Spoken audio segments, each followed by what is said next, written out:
The rooftop of the world, the Arctic.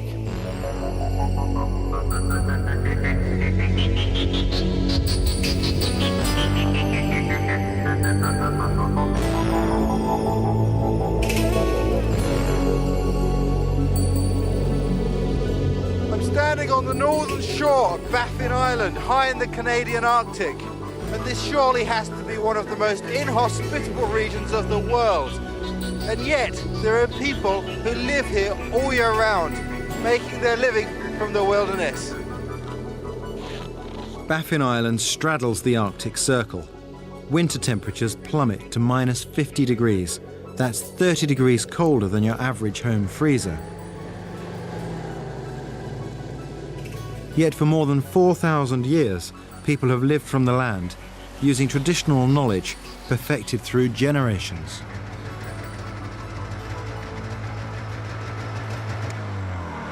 In this program, I'm going to be exploring the survival skills that have enabled native people to survive in the polar regions. Even here, modern tools of convenience, like the snow machine, are reaching in to change the way of life forever. 30 years ago, the Inuit people of Baffin Island were persuaded by the Canadian government to move into communities like Pond Inlet, where schools were provided. Now, although this modern life seems easier, it's expensive. Every nut and bolt has to be flown or shipped in when the weather is good. So most of the Inuit who live here must still hunt to feed and clothe their families.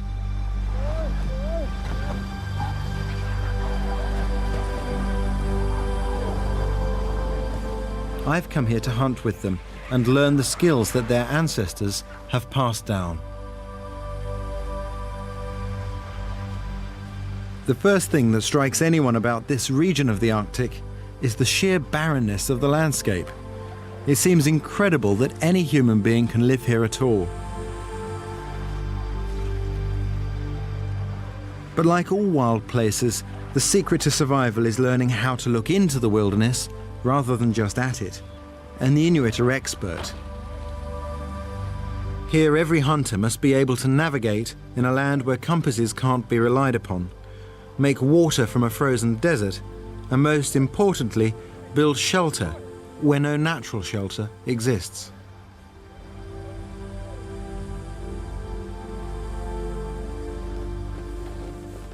They use what's available, snow. Here it's 2 feet deep and hard packed by the wind, so it can be cut into blocks. They look like polystyrene, and they sound like it.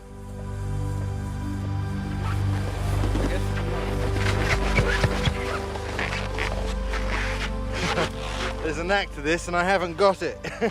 Better hide that one before the Inuits come back.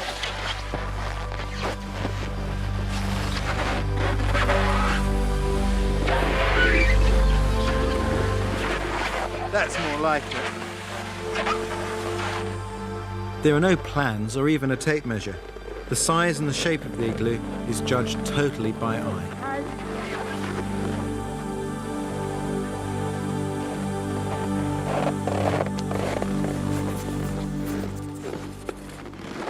The first few blocks are the most crucial, and Ham Cadlu, the eldest and most experienced builder, lays them, carving with his snow knife. These knives used to be made of caribou bone, and although steel has replaced them, they're still treasured tools.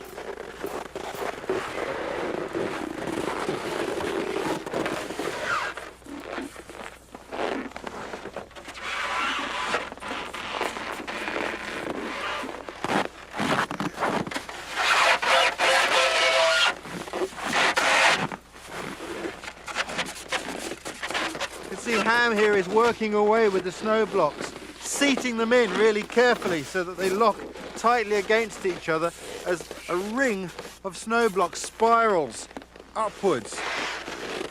Each piece has to lock into 3 places. It's got a lock here at the top, at the bottom and the other edge. So he makes these careful cuts as he goes, making nice surfaces to fit. Then he's going to pound it into place. Like that. Okay, so the blocks are actually lodging against each other and holding themselves up.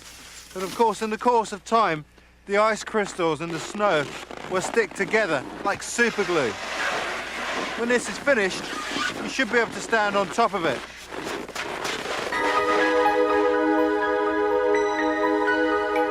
It only took about 45 minutes for the three hunters to build this igloo, and they live in it while they're hunting on the ice. But in the past, whole families could spend the winter in one, not much bigger. It's not as easy as it looks.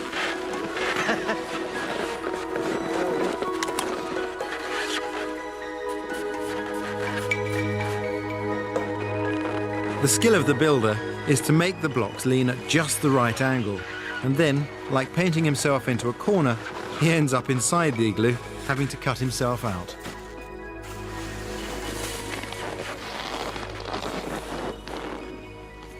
Architecturally speaking, the igloo is the only arch in the world that can be built without an internal support to start with.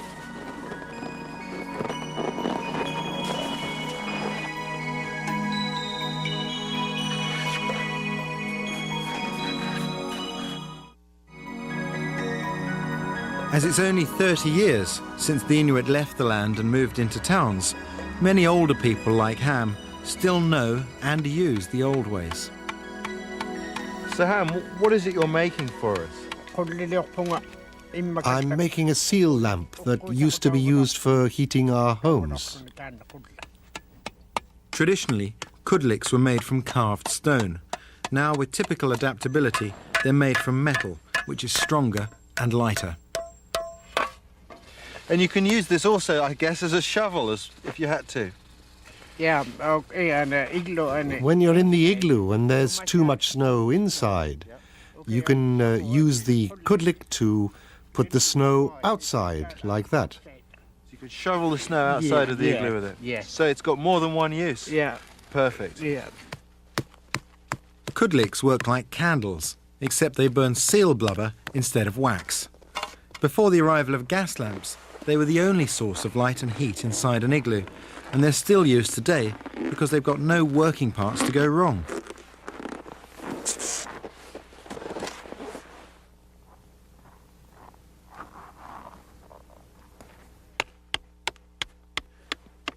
Ham has completed the kudlik now, so we're going to light it up using the flint and steel.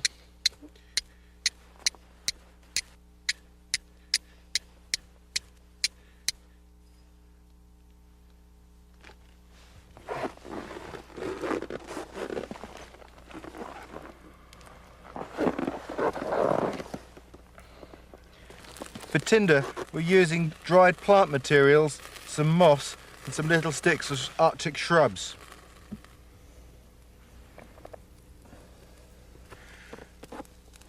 The kudlik provides light and warmth inside the igloo and was traditionally used for cooking and for the drying of clothing. But of course, whenever you light a stove or a candle inside a snow shelter, you must make sure there's a ventilation hole to allow carbon monoxide to escape. Well, with the kudlik going, we can raise the temperature in here to about freezing point. Now that may sound chilly, but outside the temperature is 32 degrees below freezing, and that difference can mean the difference between life and death. While most traditional skills still have a place out on the ice, the Inuit way of life is changing rapidly, so that some younger people feel torn between the old ways and the new.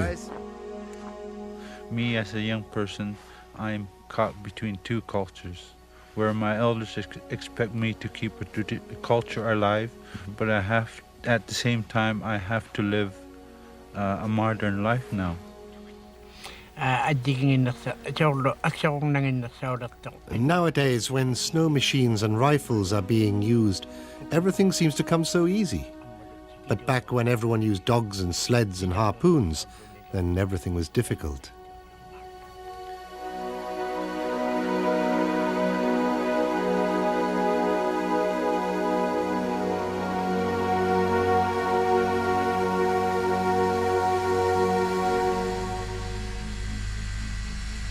Snow machines certainly have made life easier, These beasts can cover 150 miles in 8 hours.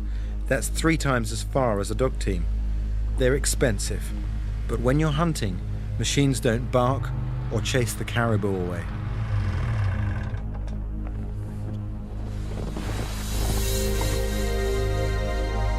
The Inuit have lived off the caribou herds for thousands of years, hunting for meat and fur. These days, many people can't afford snow machines or dogs, so Jaco will give away any spare meat. He has no understanding of people who hunt just for sport.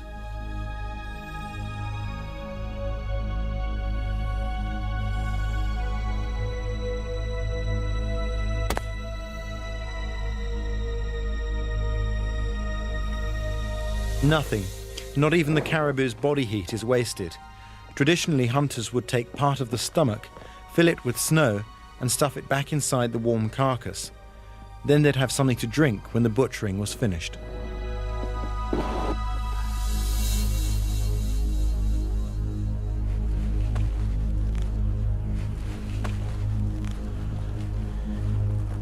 I'm cutting a leg now because we gotta cut the skin on the back of the bone, because this leg fur will be using for caribou boots.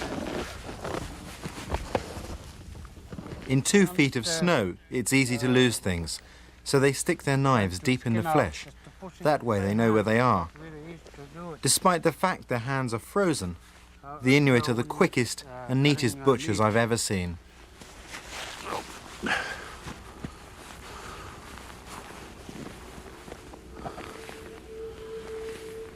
Butchering is hard work, and once you're dehydrated in the Arctic, you get cold very quickly. So it's vital to drink at every opportunity. The trick here is to suck the water through a fresh bit of snow, which acts like a filter.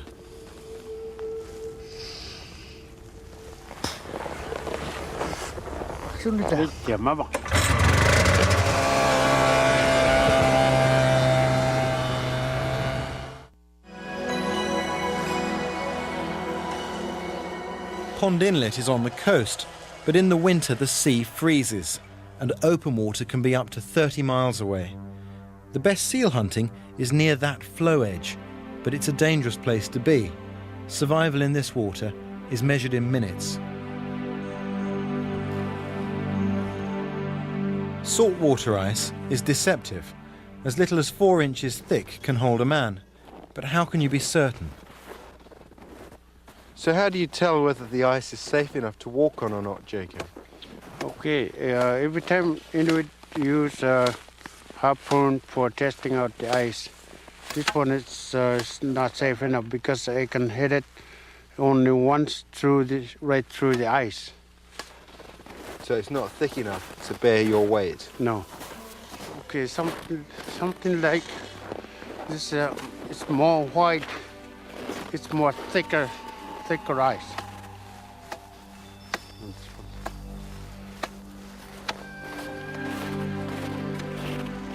Seals swim far under the ice in search of fish, using a network of holes to breathe.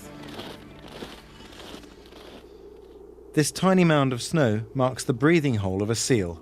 Jacob sniffs it for the telltale smell of oily fish, which shows this hole is fresh and still used. The hole is like the top of a tunnel coming up through the ice, so he checks to see what angle the seal will come up from. That way, he'll make a better kill.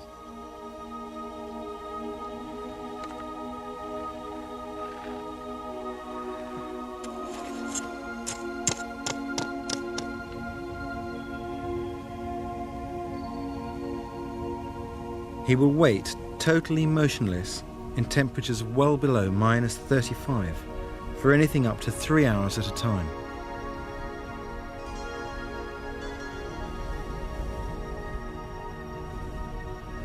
His harpoon is at the ready.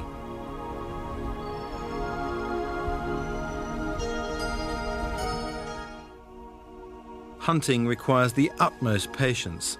Seals have many breathing holes, and there's no way of telling when one will come up into this one. A hunter will stand totally silent on the sea ice, But with seals alert to even the slightest noise, there is no guarantee of success.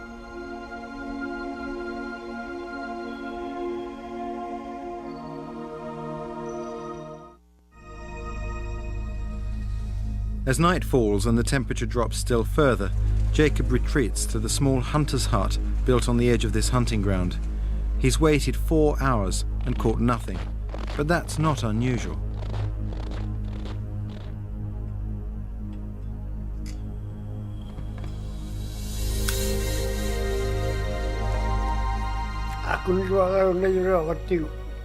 I didn't catch a seal today because we'd been moving about near the seal hole for a long time.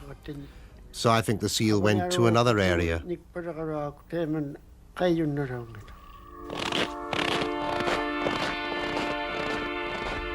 The next morning, Jacob tries again. Time has little meaning on the hunting ground. He will stay as long as it takes to catch a seal.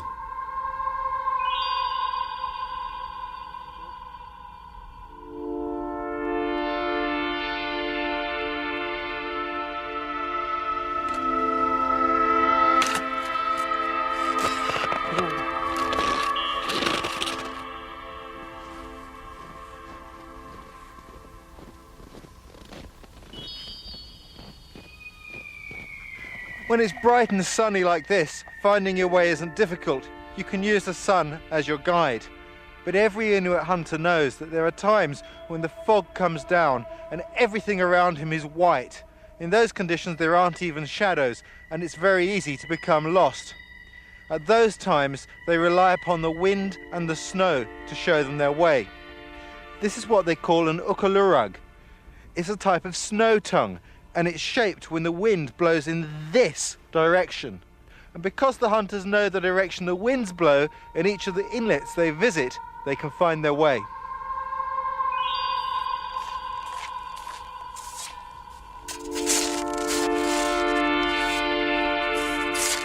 Nothing is easy in the Arctic. Going fishing in a freshwater lake means hacking your way through 5 feet of rock-hard ice. It takes hours of back-breaking labour.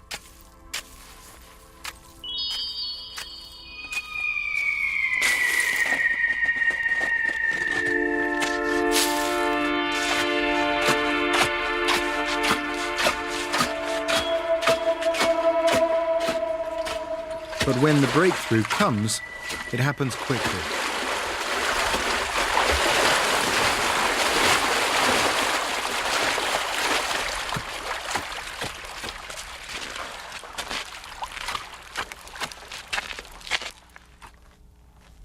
The Inuit fish with spears made from caribou antlers.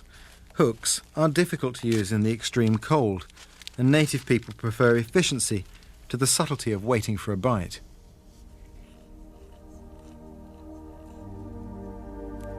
To attract fish to their spears, they use shiny lures made from walrus tusks, which they jig up and down with a patience that all fishermen know.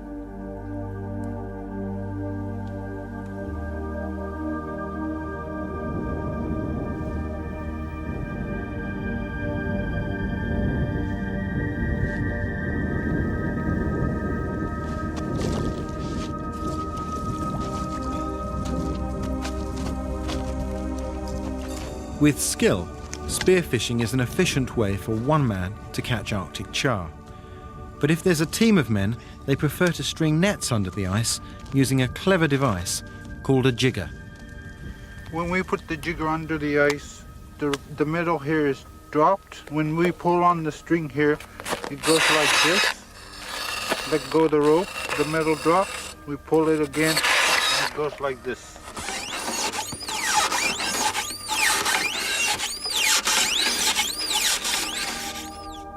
After measuring my nets how long they are, and I'll sink my jigger through the first hole.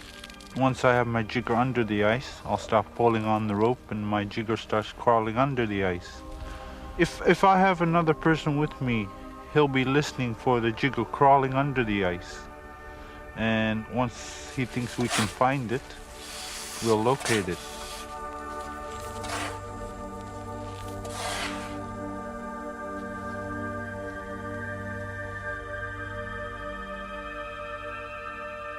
The water is so pure you can see the jigger through 5 feet of ice.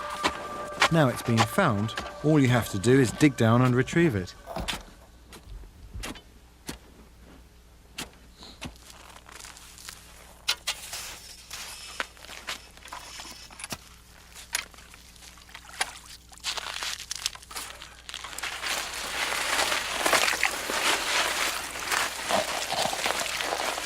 We normally leave our nets down for 6-7 hours or overnight, and sometimes we don't catch any fish. When we don't catch any fish, we either move the nets or set another net somewhere else. If I've left the nets down overnight in a good fishing lake, I catch about 30 or 40 fish.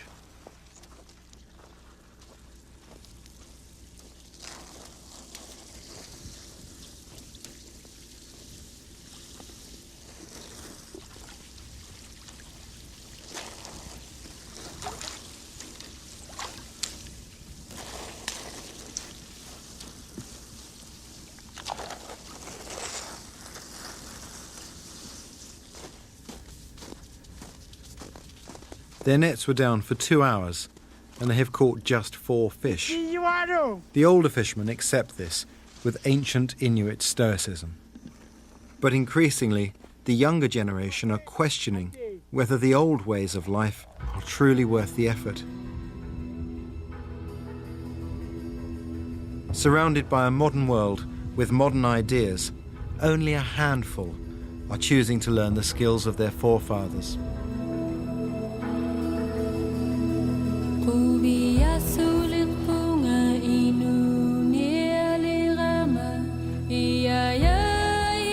This is an Inukshut.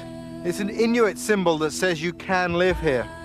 Sadly, though, it seems likely that these stones will be standing long after the traditional skills of how to live here have gone.